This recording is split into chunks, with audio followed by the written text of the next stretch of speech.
Good morning, Eric. All right, here's your 950S. It's a first for me.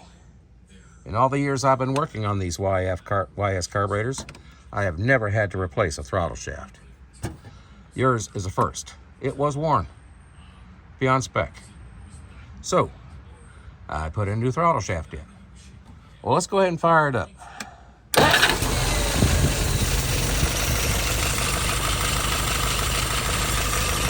Running pretty good. Running pretty good. Yeah. Make a minor adjustment to it here to bring it closer into spec.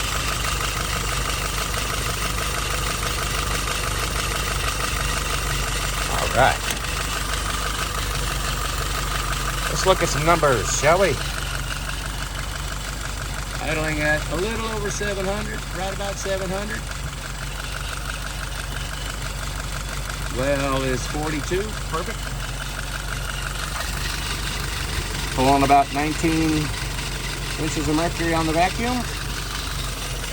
Fuel pressure is about 3 right now. Well, let's go ahead and pull it through a couple times.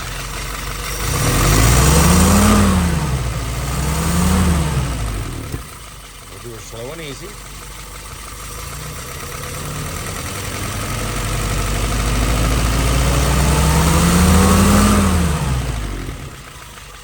All right. Looking good, looking good. Yeah. Alrighty then. I think that'll do you. Thank you very much.